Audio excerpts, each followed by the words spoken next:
Funding for this program is provided by Additional funding provided by this is a course about justice, and we begin with a story. Suppose you're the driver of a trolley car, and your trolley car is hurtling down the track at 60 miles an hour, and at the end of the track you notice 5 workers working on the track. You try to stop, but you can't. Your brakes don't work. You feel desperate because you know that if you crash into these 5 workers, they will all die. Let's assume you know that for sure. And so you feel helpless until you notice that there is off to the right a side track. At the end of that track, there's 1 worker working on track. Your steering wheel works, so you can turn the trolley car if you want onto this side track, killing the 1, but sparing the 5. Here's our first question. What's the right thing to do? What would you do? Let's take a poll. How many would turn the trolley car onto the side track? How many wouldn't? How many would go straight ahead? Keep your hands up. Those of you who'd go straight ahead. A handful of people would. The vast majority would turn. Let's hear first. Now we need to begin to investigate the reasons why you think it's the right thing to do. Let's begin with those in the majority who would turn to go onto sidetrack.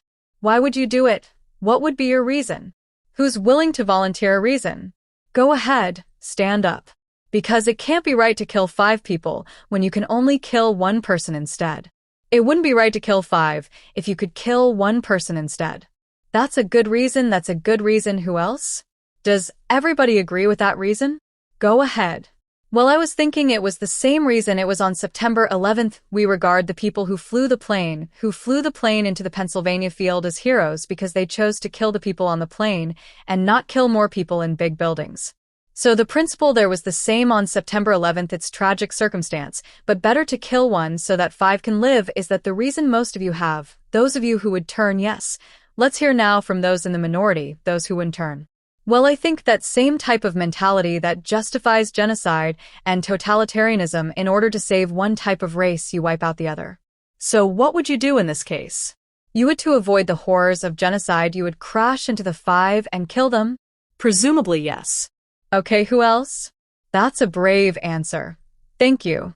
Let's consider another trolley car case and see whether those of you in the majority want to adhere to the principle.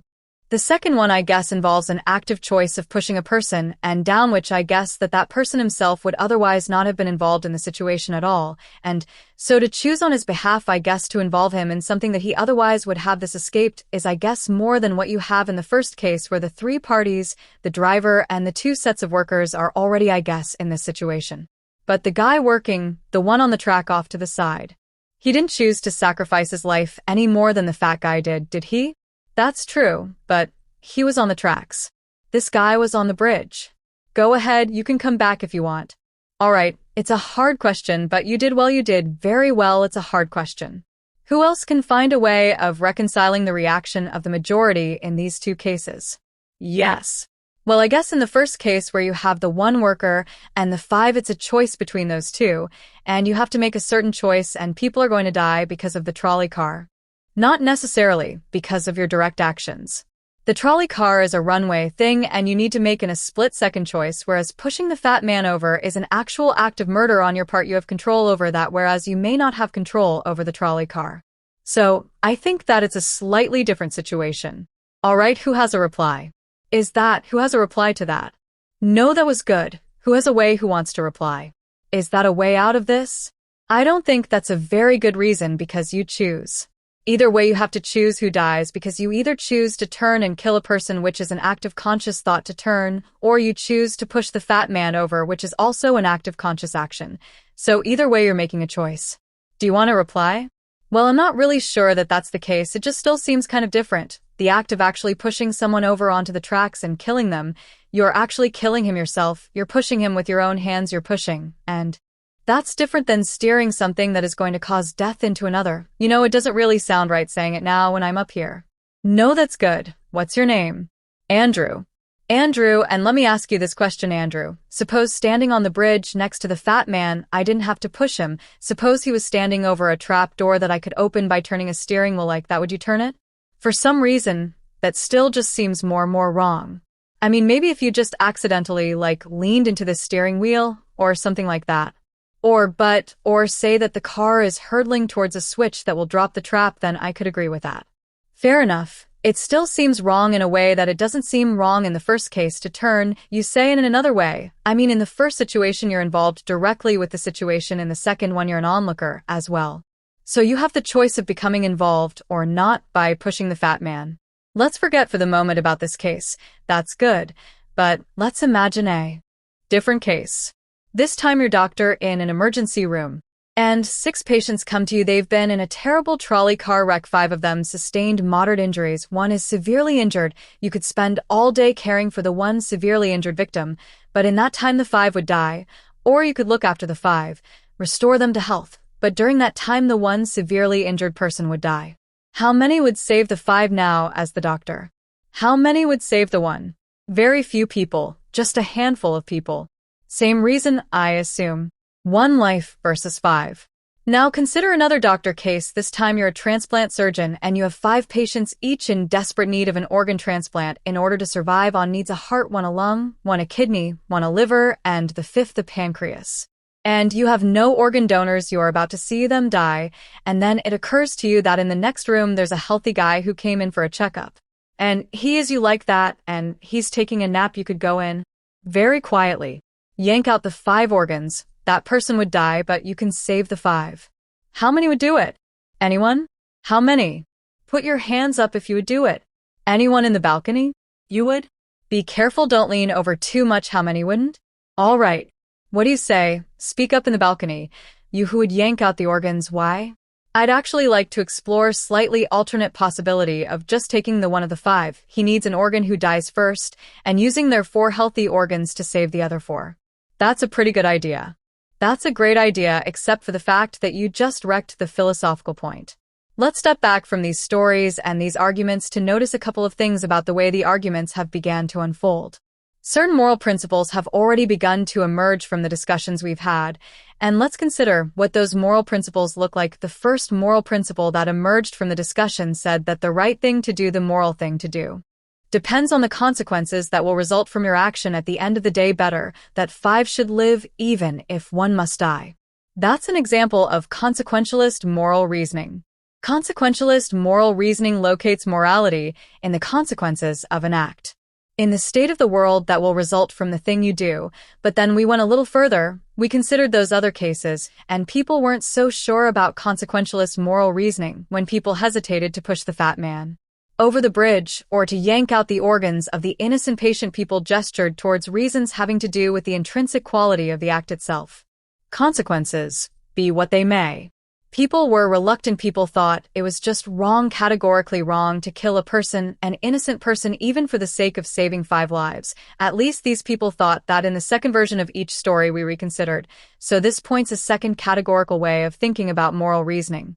Categorical moral reasoning locates morality in certain absolute moral requirements, in certain categorical duties and rights, regardless of the consequences. We're going to explore in the days and weeks to come the contrast between consequentialist and categorical moral principles. The most influential example of consequential moral reasoning is utilitarianism, a doctrine invented by Jeremy Bentham, the 18th century English political philosopher.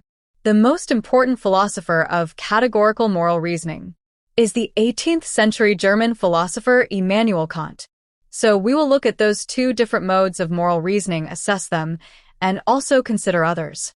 If you look at the syllabus, you'll notice that we read a number of great and famous books. Books by Aristotle, John Locke, Immanuel Kant, John Stuart Mill, and others. You'll notice too from the syllabus that we don't only read these books. We also all take up contemporary political and legal controversies that raise philosophical questions. We will debate equality and inequality, affirmative action, free speech versus hate speech, same-sex marriage, military conscription, a range of practical questions. Why not just to enliven these abstract and distant books, but to make clear, to bring out what's at stake in our everyday lives, including our political lives, for philosophy? So we will read these books and we will debate these issues and we'll see how each informs and illuminates the other. This may sound appealing enough, but here I have to issue a warning.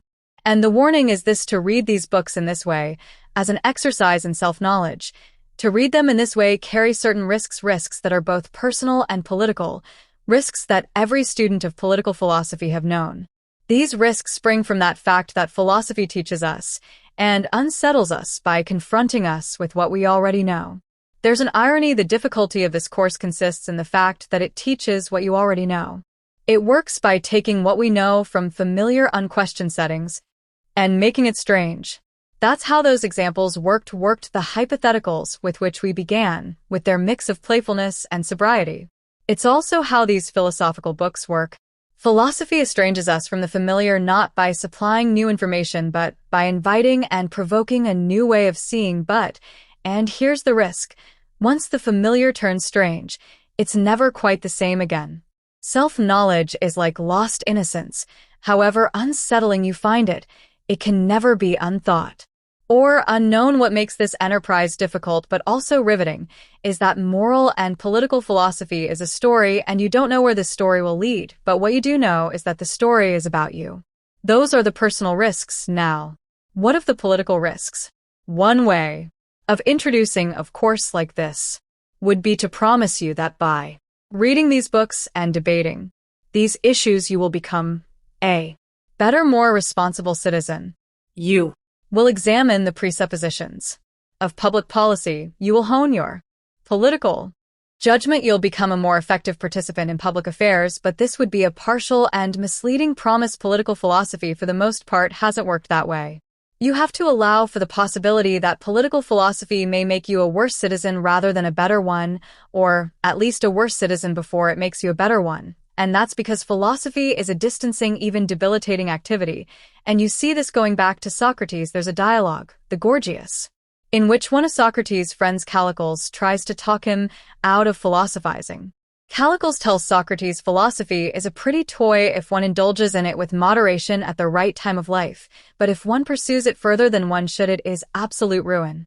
Take my advice, Callicles says. Abandon argument, learn the accomplishments of active life. Take for your models not those people who spend their time on these petty quibbles, but those who have a good livelihood and reputation and many other blessings. So Callicles is really saying to Socrates, quit philosophizing, get real, go to business school. And Callicles did have a point. He had a point, because philosophy distances us from conventions, from established assumptions, and from settled beliefs. Those are the risks, personal and political, and in the face of these risks there is a characteristic evasion. The name of the evasion is skepticism. It's the idea, well, it goes something like this: we didn't resolve once and for all either the cases or the principles we were arguing when we began. And if Aristotle and Locke and Kant and Mill haven't solved these questions after all of these years, who are we to think that we here in Sanders Theater over the course of a semester can resolve them?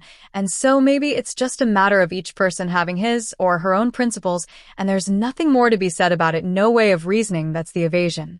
The evasion of skepticism, to which I would offer the following reply. It's true these questions have been debated for a very long time, but the very fact that they have reoccurred and persisted may suggest that though they're impossible in one sense, they're unavoidable in another. And the reason they're unavoidable, the reason they're inescapable, is that we live some answer to these questions every day. So skepticism, just throwing up their hands and giving up on moral reflection, is no solution. Immanuel Kant described very well the problem with skepticism when he wrote, "Skepticism is a resting place for human reason where it can reflect upon its dogmatic wanderings. But it is no dwelling place for permanent settlement. Simply to acquiesce in skepticism," Kant wrote, "can never suffice to overcome the restless of reason." I've tried to suggest through theses, stories, and these arguments some sense of the risks and temptations of the perils and the possibilities. I would simply conclude by saying that the aim of this course is to awaken the restlessness of reason and to see where it might lead. Thank you very much. Like, in a situation that desperate, you have to do what you have to do to survive. You have to do what you have to do. You've got to do what you got to do. Pretty much, if you've been going 19 days without any food, someone has to take the sacrifice. Someone has to make the sacrifice, and people can survive. All right, that's good. What's your name? Marcus. Marcus. What do you say to Marcus? Last time we started out with some stores with some moral dilemmas about trolley cars and about doctors and healthy patients vulnerable to being victims of organ transplantation. We noticed two things about the arguments we had. One had to do with the way we were arguing. It began with our judgments. In particular cases, we tried to articulate the reasons or the principles lying behind our judgments, and then confronted with a new case, we found ourselves re-examining those principles, revising each in the light of the other, and we noticed the built-in pressure to try to bring into alignment our judgments about particular cases, and the principles we would endorse on reflection. We also noticed something about the substance of the arguments that emerged from the discussion. We noticed that sometimes we were tempted to locate the morality of an act in the consequences in the black circle results, in the state of the world that it brought about. We called is consequentialist moral reason. But we also noticed that in some cases we weren't swayed only by the results. Sometimes, many of us felt that not just consequences but also the intrinsic quality or character of the act matters morally. Some people argued that there are certain things that are just categorically wrong, even if they bring about a good result, even if they save 5 people at the cost of 1 life. So, we contrasted consequentialist moral principles with categorical ones. Today, and in the next few days, we will begin to examine one of the most influential versions of consequentialist moral theory, and that's the philosophy of utilitarianism. Jeremy Bentham, the 18th century English political philosopher, gave the first clear systematic expression to the utilitarian moral theory. And Bentham's idea, his essential idea, is a very simple one with a lot of morally intuitive appeal. Bentham's idea is the following: the right thing to do, the just thing to do, it's to maximize utility. What did he mean by utility? He meant by utility the balance of pleasure over pain, happiness over suffering. Here's how we arrived at the principle of maximizing utility. He started out by observing that all of us, all human beings, are governed by 2 sovereign masters, pain and pleasure. We human beings like pleasure and dislike pain, and so we should base morality. Whether we are thinking of what to do in our own lives, or whether as legislators or citizens we are thinking about what the law should be, the right thing to do individually or collectively is to maximize, act in a way that maximizes the overall level of happiness. Bentham's utilitarianism is sometimes summed up with the slogan, the greatest good for the greatest number. With this basic principle of utility on hand, let's begin to test it and to examine it by turning to another case, another story, but this time, not a hypothetical story, a real-life story, the case of the Queen versus Dudley and Stevens. This was a 19th century British law case that's famous and much debated in law schools. Here's what happened in the case. I'll summarize the story, and then I want to hear how you would rule, imagining that you are the jury. A newspaper account of the time described the background. A sadder story of disaster at sea was never told than that of the survivors of the yacht Mignonette. The ship foundered in the South Atlantic.